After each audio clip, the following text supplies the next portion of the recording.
இந்திய பங்கு சந்தையில் மீண்டும் ஒரு மெகா மோசடி. நம்மெல்லாம் பாத்தீங்கன்னா இதுவரைக்கும் 5,000 கோடி, 8,000 கோடி, 10,000 கோடின்ட்டு சில 1000 கோடிகள் தான் கேள்விப்பட்டிருப்போம். ஆனா இந்த தடவை நடந்த மோசடி எவ்வளவு தெரியுங்களா? சொன்னா நம்ப மாட்டீங்க. 15 லட்சம் கோடிங்க. இந்திய ரூபாயில் 15 லட்சம் கோடிக்கு பாத்தீங்கன்னா ஒரு மெகா மோசடி இந்திய பங்கு சந்தையில நடந்திருக்குங்க. அதனால பெரும் வீழ்ச்சியை வந்து இப்போ இந்திய பங்கு சந்தை காண இருக்கு. அது யாரு? அந்த ஸ்கேம் எப்படி நடந்தது? அந்த கம்பெனி பேர் என்ன? வாங்க வீடியோக்குள்ள போய் பார்க்கலாம். அந்த கம்பெனி பேர் பார்த்தீங்கன்னா, ராஜேஷ் எக்ஸ்போர்ட்ஸ். ராஜேஷ் எக்ஸ்போர்ட்ஸ்ன்ற அந்த கம்பெனி பார்த்தீங்கன்னா, பெங்களூர்ல 1989ல ராஜேஷ் மேத்தா அப்படின்றவரால ஆரம்பிக்கப்பட்டது. அவர் தன்னுடைய பிரதர் கூட சேர்ந்து அந்த கம்பெனி ஆரம்பிச்சாரு. பெங்களூர்ல இருந்து தங்கம் மற்றும் வைரத்திலான பொருட்களை வந்து வெளிநாட்டுக்கு எக்ஸ்போர்ட் பண்றாரு. அதனால தான் அவருடைய கம்பெனி பேரையே வந்து ராஜேஷ் எக்ஸ்போர்ட்ஸ் அப்படின்ற பேர் வச்சாருங்க. கொஞ்சம் கொஞ்சமா கம்பெனி வளர்ந்து ஒரு பல ஆயிரக்கணக்கில் இன்டர்நேஷனல் ட்ரேடிங் அவருக்கு நடக்குதுங்க. பார்த்தீங்கன்னா வந்து பெரிய பெரிய கம்பெனிகள்லாம் வந்து அவருக்கு முதலீடு தரத்துக்கு தயாராக இருக்கிறாங்க. தனக்கு முதலீடு தேவைப்படும் போது அவர் வந்து ஷேர் மார்க்கெட்டுக்கு வராரு. ஐபிஓ மூலம் பல லட்ச மக்களுடைய பணத்தை அவர் பெறாருங்க. திடீர்னு வந்து அவருக்கு தன்னுடைய தொழிலை வந்து விரிவாக்கம் பண்ணணும்னு நினைக்கிறாரு. சுவிட்சர்லாந்துல ஒரு கம்பெனி வாங்குறாரு. அந்த கம்பெனி பேர் பார்த்தீங்கன்னா, வால்கம்பி எஸ்ஏ. அதுதாங்க சுவிட்சர்லாந்துல இருக்கிற அந்த கம்பெனி பேரு. அது பார்த்தீங்கன்னா 2015ல வந்து அவர் வந்து வாங்குறாருங்க. அந்த கம்பெனி சாதாரண கம்பெனி இல்லைங்க. உலகத்திலேயே அதிகமா கோல்ட வந்து ரிஃபைன் பண்ற கம்பெனிங்க. பார்த்தீங்கன்னா, கோல்டு வந்து மண்ணுலயும், பூமிக்கு கீழ சுரங்கத்திலயும், அதே மாதிரி மலைகள்லயும் வெட்டி எடுக்கப்படுதுங்க. அப்படி வெட்டி எடுக்கப்படுகின்ற அந்த ஒரு தங்கத்தை வந்து நல்லா ரிஃபைன் பண்ணாதான் அதுலேருந்து ஒரிஜினல் தங்கம் வந்து கிடைக்குங்க. அந்த ரிஃபைனரி தாங்க இந்த வால்கம்பி எஸ்சி என்ற சுவிட்சர்லாந்து கம்பெனி. உலகத்தின் மிகப்பெரிய ரிஃபைனரியான அந்த கம்பெனியை தான் இந்த ராஜேஷ் எக்ஸ்போர்ட்ஸ் என்ற கம்பெனி 2015ல வாங்குதுங்க. அந்த வெளிநாட்டு கம்பெனியை வாங்கின பிறகு தன்னுடைய சேல்ஸ் வந்து ஓஹோன்னு ஓடி இருக்கு. பெரிய அளவில் பல லட்சம் கோடிகளை நாங்கள் சம்பாதிக்கிறோன்ட்டு அவங்க மார்க்கெட்டில் டிக்ளேர் பண்ணுறாங்க. எப்பெல்லாம் தனக்கு தேவையோ மார்க்கெட்லேருந்து பணத்தையும் முதலீட்டாளர்கள் மூலம் அவங்க வந்து ரைஸ் பண்ணணுன்றதுக்காக அப் வருடம் தங்களுடைய புக்ஸ் ஆஃப் அக்கௌண்ட்ஸை செபி என்ற அமைப்பு, அதுதாங்க ஷேர் மார்க்கெட்டை கவர்ன் பண்ணுற அமைப்பு, அந்த செபி அமைப்பு கிட்ட அவங்க சப்மிட் பண்ணுறாங்க. அப்படி 2021லிருந்து 2025 வரைக்கும் 5 வருடங்களுக்கு அவங்க வந்து சப்மிட் பண்ண புக்ஸ் உடைய வேல்யூ பார்த்தீங்கன்னா, ரெவென்யூ பார்த்தீங்கன்னா 15.5 லட்சம் கோடிங்க. எவ்வளோங்க? 15.5 லட்சம் கோடி. நம்முடைய இந்திய ராணுவத்தின் பட்ஜெட் வந்து பல மடங்கு குறைவுங்க அதை கம்பேர் பண்ணும்போது.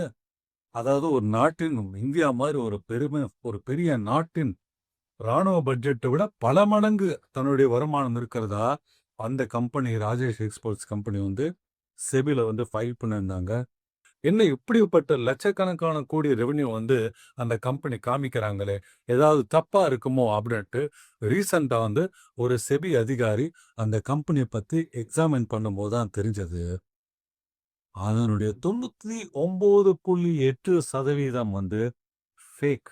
99.8ன்றது 100%ன்னு வச்சுங்களேன். அந்த 100%மே ஃபேக்கா வந்து புக்கை பில்ட் பண்ணி கொண்டு வந்திருக்கிறாங்க. அவ்வளோலாம் டர்ன் ஓவர் கிடையாது அப்படின்னு சொல்லியிருக்காங்க. அதனால ஷேர் மார்க்கெட்டில் கிடுகிடுன்னு அந்த கம்பெனியோட ஷேர் வந்து பாதாளத்துக்கு போகுது. இதனால இந்த ஷேர்ஸை ஏற்கனவே ஆயிரக்கணக்கில் லட்சக்கணக்கில் வாங்கி வச்சிருக்கிற நம்மள மாதிரி பப்ளிக்கும் ஹை நெட்வொர்த் இண்டிவிஜுவல் சொன்னோம் இல்லையா, ஹெச்என்ஐ அவங்களுமே ஃபாரின் இன்ஸ்டிடியூஷனல் இன்வெஸ்டர்ஸ் என சொல்லப்படும் வெளிநாட்டு முதலீட்டாளர்கள் எல்லாருக்குமே பெரும் பாதிப்பாகுதுங்க. எல்லாருமே திடீர்னு வந்து ஒரு பெரும் நஷ்டத்தை சந்திக்கிறாங்க. மார்க்கெட்ல கிடுகிடுன்னு எல்லாமே விழுது. முக்கியமா இந்த ஒரு கம்பெனி ராஜேஷ் எக்ஸ்போர்ட்ஸ்ல நம்முடைய எல்ஐசி லைஃப் இன்சூரன்ஸ் கார்பரேஷன் வந்து நம்மளுடைய பாலிசி அமௌண்ட் இருக்கு இல்லைங்களா, அதுல இருந்தும் எல்ஐசி வந்து பாத்தீங்கன்னா மியூச்சுவல் ஃபண்டும் ரைஸ் பண்றாங்க. அந்த மியூச்சுவல் ஃபண்ட்ல இருந்து ரைஸ் பண்ணப்பட்ட பணத்துல இருந்தும் 2000 கோடி அளவுக்கு இந்த ராஜேஷ் எக்ஸ்போர்ட்ல அவங்க வந்து இன்வெஸ்ட் பண்ணிருக்கிறாங்க. அந்த ஷேர்ஸும் பாத்தீங்கன்னா இப்போ டமால் விழுந்துருச்சுங்க. பாத்தீங்கன்னா பெரும் நஷ்டம். 2000 கோடி எல்ஐசிக்கு நஷ்டம். நம்மலாம் வந்து எல்ஐசில பணம் கண்டிப்பா வச்சிருப்போம். நம்ம பணம் அதனுடைய மதிப்பு குறையுது. எல்ஐசி கவர்மெண்ட் கம்பெனி தாங்க. ஆனா ஒரு கவர்மெண்ட் கம்பெனிக்கு அதுக்கும் வந்து ஒரு லிமிட் இருக்குங்க. ஒரு லிமிட்டுக்கு கீழ போச்சுன்னா, நாளைக்கு வந்து பாலிசி முடிஞ்ச பிறகு பாலிசிதாரர்களுக்கு எப்படி வந்து காப்பீடு அந்த அமௌண்ட்ட திருப்பி தரப் போறாங்க. அதே மாரி யாருக்காவது ஏதாவது நேரும்போது எப்படி அவங்களால பணத்த தர முடியும்? கையில பணம் இருந்தா தானே! ஆனா இந்த மாரி அவங்க இன்வெஸ்ட் பண்ணி பணத்த வந்து தொலைக்கிறதுனால, நம்ம மாரி ஆட்களுக்கு யாரெல்லாம் வந்து எல்ஐசில இன்வெஸ்ட் பண்றோமோ, நமக்கே வந்து ஒரு பெரிய ரிஸ்க் காத்துட்டு இருக்குன்னு தாங்க சொல்லணும். பார்த்தீங்கன்னா, எல்ஐசி வந்து பங்கு மார்க்கெட்ல முதலீடு செய்யலான்னு சொன்னபோது, நெறைய பேர் அப்ஜெக்ட் பண்ணாங்க. காங்கிரஸ் கூட அப்ஜெக்ட் பண்ணதுன்னு நெனைக்கிறேன். ஆனா, அதையெல்லாம் பொருட்படுத்தாம இந்த என்டிஏ கவர்ன்மெண்ட் திரு மோடி அவர்களின் தலைமையிலான என்டிஏ கவர்ன்மெண்ட் வந்து இன்வெஸ்ட் பண்ணாங்க. எல்ஐசியுடைய பணத்திலிருந்து அவங்க வந்து ஷேர் மார்க்கெட்ட இன்வெஸ்ட் பண்ணாங்க. ஏன்னா, எப்பல்லாம் வந்து பிரச்சனை ஆகுதோ, இவங்கெல்லாம் கொஞ்சம் ஷேர்ஸ் வாங்கி பூஸ்ட் பண்ணி குடுப்பாங்க மார்க்கெட்ல. அதனுடைய விளைவு இன்னைக்கு 2000 கோடி கான். 2000 கோடிங்க. எல்ஐசி ஒரே நாள் இப்போ இழக்கிற அமௌண்ட்டு. ஸோ, இந்த மாரி பல பேர் வந்து இன்னைக்கு இந்த ராஜேஷ் எக்ஸ்போர்ட்ஸ்ன்ற ஒரு கம்பெனியால நடுத்தெருவுக்கு வந்திருக்கிறாங்க. பல லட்சம் பேர் வந்து தங்களுடைய ரிட்டயர்மென்ட் ஃபண்ட் போட்டிருப்பாங்க. தங்களுடைய வாழ்நாள் சேவிங் வந்து அந்த கம்பெனியில குடுத்துருப்பாங்க. ஏன்னா, ராஜேஷ் எக்ஸ்போர்ட்ஸ் வந்து மிகப்பெரிய கம்பெனியா தன்னை காமிச்சுக்கிட்டாங்க. உலகத்தின் 15% வந்து தங்கத்த தாங்க தான் வந்து ரிஃபைன் பண்றதா சொல்லியிருக்கிறாங்க. தங்க கிட்ட 250, 300க்கும் மேற்பட்ட டிசைன்ஸ் இருக்கிறதா சொல்லியிருக்கிறாங்க. அது தவிர வந்து பல லட்சம் கோடி தங்க கிட்ட இருக்கிறதா சொல்லியிருக்கிறாங்க. வருமானம் எல்லாமே ஃபேக் அப்படின்னும்போது மார்க்கெட் கிராஷ். ஸோ நண்பர்களே, இந்த மாரி இருக்கிறதுனால நம்மெல்லாம் உண்மையிலே சிந்திக்கணுங்க. இந்த மாரி இருக்கிறதுனால உண்மையிலே சிந்தனை செய்யணும். நம்ம இதையும் வந்து ஷேர் மார்க்கெட்ட நம்பி முதலீடு பண்ணணுமா? இதுதான் முதல் கேள்வி. 2வது கேள்வி, நம்ம வந்து எல்ஐசிக்கு நமக்கு ஒரு லைஃப்‌க்கான இன்சூரன்ஸ்ன்னு ஒரு பணத்த போடுறோம். அந்த பணத்த கொண்டு போயி ஷேர் மார்க்கெட்ல போடுறதுக்கு அரசுக்கு என்ன உரிமை இருக்குன்னு எனக்கு புரியலைங்க. கண்டிப்பா நம்ம வந்து அரசுக்கு அந்த உரிமைய எழுதி குடுக்கல. நம்ம குடுக்கிறது எல்ஐசிக்கு நம்முடைய வாழ்க்கைய புரொடெக்ட் பண்றதுக்கு, நம்ம குடும்பத்த புரொடெக்ட் பண்றதுக்கு. அப்ப அந்த பணத்த எடுத்துக்கிட்டு அரசு கொண்டு போய் ஷேர் மார்க்கெட்ல போட்டு இன்னைக்கு பணம் வந்து காலி ஆயிடுச்சுங்க. எத்தன லட்சம் குடும்பம் இன்னைக்கு நடுத்தெருவுக்கு வருதுன்னு தெரியலைங்க ஆக்சுவலா ரியலி ஸ்பீக்கிங். செபின்ற இந்த அமைப்பு வந்து பார்த்தீங்கன்னா, தொடர்ச்சியா பல பிரச்சனைகள சந்திச்சுட்டு வருதுங்க. வருஷா வருஷம் ஏதாவது புதுசு புதுசா ஒரு ஸ்கேம் வருதுங்க. இப்ப இந்த வருஷம் எப்போதுமே இல்லாத அளவுக்கு, அதாவது நீங்க பார்த்திருப்பீங்க, இப்ப ஸ்கேம் 1992ன்னு ஒரு சீரியல் எல்லாருமே தான் பார்த்திருப்போம். அதெல்லாம் ஒண்ணுமே இல்லைங்க. அதெல்லாம் தூக்கி சாப்பிடுறா மாரி. அதெல்லாம் வந்து பேங்க்ல லோன் எடுக்கிறது, பேங்க்ல வந்து எஃப்டி வைக்கிறது, அந்த மாரி சீன்ங்க. ஆனா இதெல்லாம் வந்து வேற மாதிரிங்க. ஒரு கம்பெனியில நீங்க வந்து அந்த கம்பெனியுடைய பேலன்ஸ் ஷீட் பார்ப்பீங்க. அந்த கம்பெனியில எவ்வளோ டர்ன் ஓவர் போகுது, அந்த கம்பெனி எவ்வளோ ப்ராஃபிட் பண்ணக்கூடியதுன்ட்டு. அத வச்சு தான் நீங்க வந்து ஷேர் மார்க்கெட்ல இன்வெஸ்ட் பண்ணுவீங்க. அவங்க பில் பண்ற அந்த பேலன்ஸ் ஷீட்டே தப்பா இருந்தா என்ன பண்ண முடியும் உங்களால? 15,00,000 கோடிக்கு வந்து பேலன்ஸ் ஷீட் தப்பா இருக்குதுங்க. அந்த 15,00,000 கோடிக்கு பேலன்ஸ் ஷீட்ட பார்த்து தானே, நம்ம போல பல லட்சம் பேர் வந்து இன்வெஸ்ட் பண்ணியிருப்பாங்க. அந்த புக்ஸ் ஆஃப் அக்கவுண்ட்ஸே பேலன்ஸ் ஷீட்டே தப்பா இருக்கும்போது, வருமானமே தப்பா இருக்கும்போது, எல்லாமே தப்பாயிடுது இல்லைங்களா? செபி வந்து உடனடியா நடவடிக்கை எடுக்குறாங்க. மத்திய அரசும் கண்டிப்பா ஃபைனான்ஸ் மினிஸ்ட்ரியும் வந்து உடனடியா இது உள்ள புகுந்து என்ன ரெகுலேட் பண்ணணும், என்ன தப்பு எப்படி இருக்கு, யார அரெஸ்ட் பண்ணலாம் பண்ணுவாங்க. ஆனா பணம் ஷேர் மார்க்கெட் என்பது ஒரு சூதுங்க. பணம் வந்து ஒரு கையிலேருந்து இன்னொரு கைக்கு மாறிடுச்சுன்னா கான். ஒரு இன்சூரன்ஸ் பாலிசி உங்ககிட்ட இருக்கு. நீங்க பேங்க் ஒரு எஃப்டி வச்சிருங்க. அதுல பிரச்சனை இருக்குன்னா, கவர்மெண்ட் வந்து உங்களுக்கு அத ஒரு நஷ்ட ஈடா ஓரளவுக்கு தரும். அதே பணத்த ஒரு ஷேர் மார்க்கெட்ல நீங்க ஒரு முதலீடா போட்டீங்கன்னா, கவர்மெண்ட் அதுக்கு எந்த விதமான ஒரு கேரண்டி தராது. நீங்க வந்து பாண்ட்ல போட்டீங்கனாலோ, இல்ல வந்து கவர்மெண்ட் டிபென்ச்சர்ஸ்ல போட்டீங்கனாலோ, அங்க தாங்க கேரண்டி. ஷேர் மார்க்கெட்ல நீங்க போடுற பணத்துக்கு எந்தவித கேரண்டியுமே கிடையாது. அப்படி இருக்கும்போது கவர்மெண்ட் எவ்வளோ உஷாரா இருந்திருக்கணும். செபி எவ்வளோ உஷாரா இருந்திருக்கணும். ஆனாலும் 5 வருஷமா அந்த கம்பெனி ஏமாத்தியிருக்கிறாங்க. என்னடா நம்ம நாட்டு டிஃபென்ஸ் பட்ஜெட்ட விடவே அதிகமா இருக்குதே பல மடங்கு இந்த கம்பெனி கிட்ட. எப்படி அந்த கம்பெனி கிட்ட அவ்வளோ ரெவன்யூ இருக்குது? கேட்டிருக்கணும்ல? கேட்டிருக்கிறாங்க. ஆனா அந்த கம்பெனி குடுத்த விளக்கம் வந்து ரொம்ப லேமான இன்கம் விளக்கம். ரொம்ப லேமான ஒரு எக்ஸ்கியூஸ்.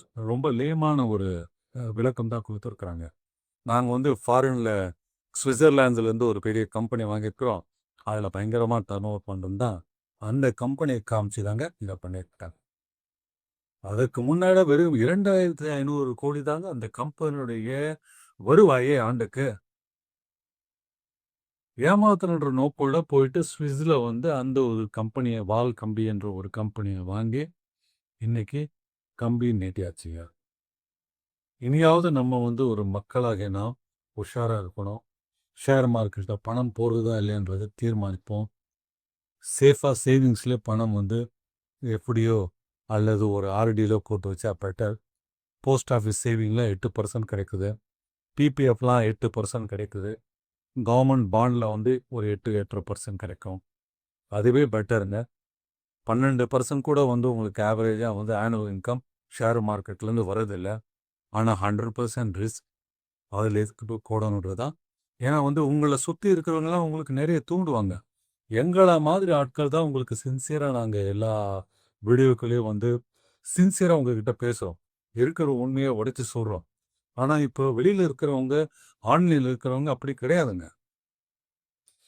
இன்ஃப்ளூயன்சர்ஸ் அவங்க ஃபினான்ஷியல் மேட்டர் பேசுறதுனால அவங்க பேர் வந்து ஃபின்ஃப்ளூயர்ஸ். இந்த ஃபின்ஃப்ளூயன்சர்ஸ்ன்ற பீப்புள் வந்து மக்கள்கிட்ட தவறான டேட்டாவெல்லாம் பூஸ்ட் பண்ணி, தவறான விஷயங்கள பில்டப் பண்ணி, மக்களுக்கு புரியாத லாங்குவேஜ பேசி பணத்த வந்து அட்ராக்ட் பண்றாங்க. ரிட்டயர்மெண்ட் ஆனவங்களும் தங்க கையில ஒரு 20,00,000 30,00,000 இருக்குதுன்னா, வேற வழியே இல்லாம அவங்க வந்து இந்த இன்ஃப்ளூயன்சர்ஸ் மாரி ஆட்களுடைய பேச்சை கேட்டு, அதிக இன்ட்ரெஸ்ட்டுக்கு, இல்ல ஷேர் மார்க்கெட்ல அதிக வருமானம் வரும்ன்ற நோக்கத்தோட போயிட்டு, ஷேர் மார்க்கெட்ல இன்வெஸ்ட் பண்றாங்க. இந்த மாதிரி வந்து பல லட்சம் கோடி வந்து ஷேர் மார்க்கெட்டுக்கு இந்த ஃபின்ஃப்ளூயன்ஸ்னால போகுதுங்க. எதையுமே நம்பாதீங்க. இன்ஸ்டாகிராம்ல வர நியூஸ், Facebookல வர நியூஸ் எதையுமே கிராஸ் செக் பண்ண பழகுங்க. உங்க கையில வந்து டூல் இருக்கு. உங்க மொபைல் இருக்கு இல்லையா? அதில வந்து ஏஐ இருக்குங்க. கிராக் ஏஐ, ஜெமினி ஏஐ, அப்புறம் பார்த்தீங்கன்னா, சாட் ஜிபிடி இந்த மாரி பல ஏஐக்கள் உங்களுக்கு ஹேண்டியா இருக்குது. உங்களுக்கு தெரிஞ்ச மொழியில நீங்க பேசலாம். தமிழோ, தெலுங்கோ, மலையாளமோ, கன்னடாவோ, ஹிந்தியோ, இங்கிலீஷோ எல்லாத்துலயும் அது பதில் சொல்லுங்க. 1 நான் இந்த கம்பெனி ஷேர்ஸ வாங்கலாமான்னு கேட்டா, புட்டு, புட்டு, புட்டு அது வச்சுருங்க. என்ன ரிஸ்க்குன்றத சொல்லுங்க. கண்டவன் வந்து உங்களுக்கு வந்து ஆசை காமிச்சு வீடியோ போடுறான்றதுக்காக நம்பாதீங்க. இனியாவது நம்ம வந்து திருந்தணும் மக்களே. நம்மள ஏமாத்துறவன் பல ரூபத்துல வந்து ஏமாத்திக்கிட்டு தான் இருப்பான். அரசு வந்து இதில ஒண்ணுமே செய்ய முடியாது. உங்களுக்கு நான் மறுபடியும் சொல்றேன். அந்த ராஜேஷ் எக்ஸ்போர்ட்ஸ் அப்படின்ற அந்த ராஜேஷ் அப்படின்ற ஒரு நபர் வந்து இந்தியால இருக்கிறாரா? இல்ல வெளிநாடு தப்பிச்சு போயிட்டாரா? தெரியல. அதனால வந்து அவர முடிஞ்சா அரெஸ்ட் பண்ண முடியும். அந்த கம்பெனிக்கு ஃபண்ட பிளாக் பண்ணி ஏன்னா இவங்க வந்து எல்ஐசிட்ட இருந்து போன பணத்தையும், அப்புறம் மத்த ஃபைனான்ஷியல் இன்ஸ்டிடியூஷன்லேருந்து போன பணத்தையும் ரெக்கவர் பண்ணி தான் முதல்ல குடுக்க பாப்பாங்க. நம்மள மாரி வந்து இண்டிவிஜுவல் இன்வெஸ்டர்ஸ்க்கு பணம் வருமான்றது மிகப்பெரிய கேள்வி. அது வந்து வராது. ஏன்னா ஷேர் மார்க்கெட் இன்வெஸ்ட்மென்ட்றது நாட் ரிட்டர்னபிள் டெபாசிட் தான் அது. சரிங்களா? அது வந்து இன்கம் அது டிவிடெண்ட் வந்தா உண்டு. நீங்க சேல் பண்ணி அத கொண்டு வந்தா உண்டு. ஆனா, இப்போ வந்து தடான் ஷேர் வேல்யூ ஒரு ரூ. 1000லேருந்து ரூ. 10 குறைஞ்சனா நீங்க ஒண்ணும் பண்ண முடியாதுங்க. பணம் இருக்கா?